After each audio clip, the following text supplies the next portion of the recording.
This is our garden in the beginning of the year, and our members working in the garden.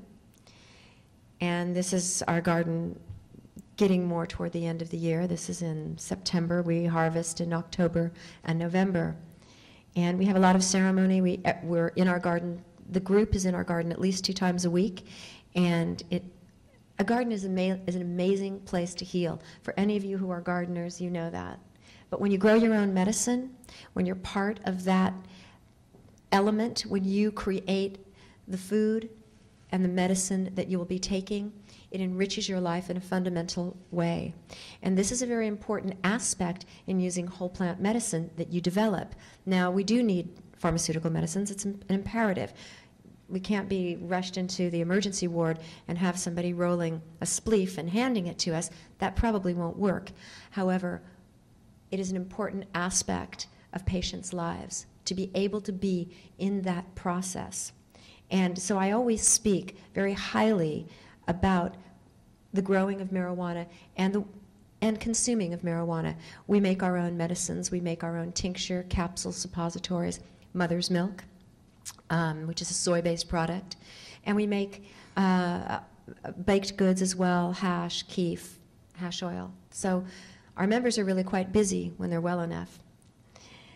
Some of the research that we've done is in developing strains. This research is anecdotal, of course, and we've taken 32 strains of sativa, indica, and crossbreeds. And from the indica, we found that our members report, these are blinded in as much as patients don't know what type of marijuana they're getting. But they do know that they're getting marijuana, and by now most of them have become experts, even if indeed they knew nothing about marijuana when they arrived. We found that the indica, according to our membership, increases appetite, promotes sleep, and reduces pain. And the sativa affects more of the neurological system, that it reduces spasticity and seizures and seems to manage ODD in children and in adults. We found that it also affects ADD and ADHD in adults. And the most important element, I think, of all of the symptomology that can be relieved after the pain has ended, after the suffering has ended, is the aspect of consciousness. And my belief is that when you use a medicine that can allow you to open your mind, to open your heart to death, to the adversity in one's life, to relax those feelings, then I believe that you have probably just created one of the most peaceful avenues for yourself. It's extremely important that we as patients, as human beings, can walk through this life and greet our deaths, because it's a place where we're all headed. Nobody gets out of here alive. So we feel that of all the things that are important, that consciousness is probably the single most important side effect that marijuana has to offer. These are the instruments that we use, that we've developed, and we're working on the development of new instruments because now we're growing a legal garden. I don't know that that would make access for any of the researchers to our legal garden more appropriate. Obviously it wouldn't, but it allows us to grow this legal marijuana garden and allows us to do somewhat more legal research. This is an explanation and comments. One of the things that we do is we always like to hear why it affects people's lives, how it affects people's lives, and we talk to our membership about their symptom relief or increased symptoms.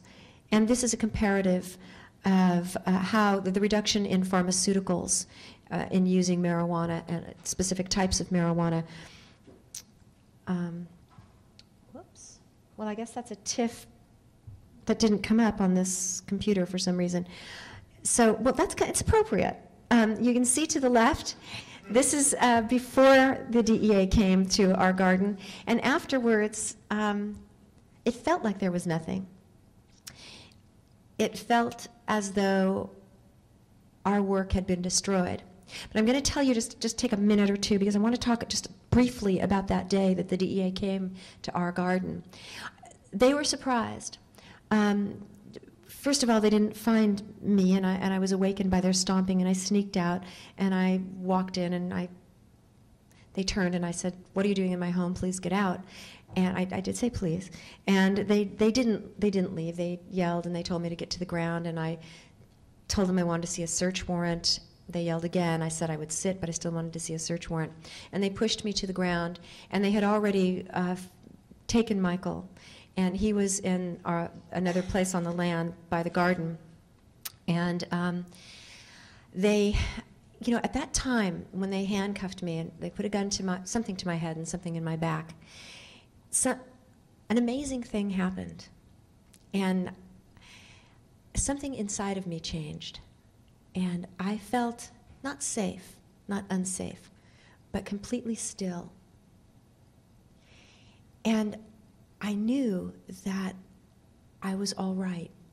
I knew that my experiences were profound and true to me, not maybe like their experiences. So they brought me to my feet, and one of my friends, who's a paraplegic post-polio syndrome patient, was in the other room, and we had been talking that night about just the thing that we're building, our hospice. It's taken a lot of planning and a lot of work because it cost a lot of money to do so, to create this. And it's very expensive, but what we've found is a way to get around that by not building a hospice, but by building a boarding house. So we talked and talked and talked about this. And what we did is that day is we spoke to these agents and we told them about what we were doing. We told them that what they came for is not what they were finding, that what they saw was really indeed something quite different. That what was in front of them was a medicine that was saving people's lives and easing their suffering. And we talked and we talked, and they said they didn't want to hear it. And at the end of this talk, see, we feel that they were stuck with us for 8.5 hours too, that not only were we stuck with them. And at the end of that 8.5 hours, one of the agents said, "You know, I think I'm going to get a different job sometime soon." There were almost 30 men there. Yeah, well, thanks to him.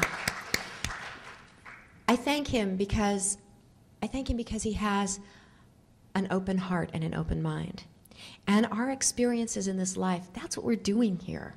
We're changing the way we are, who we are. Our lives change us and the experiences change us. And we can't possibly know what's coming. Well, here's what came. After that DEA raid on September 17th, we did a public giveaway at the grace of City Hall, on the steps of City Hall. And 13 of our members came and they picked up their medicine just as they would on a weekly basis. It was Tuesday morning. Every Tuesday night we meet at a place and we have our weekly meeting where we discuss about everything from people's personal lives to politics, legalese, every type of, anything that a person wants to bring there. That's a forum for it. And then we give out our medicine. You pick up your weekly supply. That way it doesn't get abused. You don't walk out with a pound. If you gave $100 that day, $1,000, or no money, you still walk out with your same prescription. And it's an allotted amount. And then when the city did that, we followed up with a lawsuit. And the city and the county of Santa Cruz signed on to our lawsuit. It was a Fourth Amendment violation of unreasonable search and seizure and 10th Amendment violation of no interstate commerce based on that unlawful search. Now, what happened on April 21st is we were granted a preliminary injunction against the federal government and the DEA, and we have the first of its kind in the nation, a legal medical marijuana garden that's growing as we speak that Mike is tending. And it's an amazing, remarkable victory. And as I say, it's not just a victory against John Ashcroft, but it's a victory for all of us who are patients.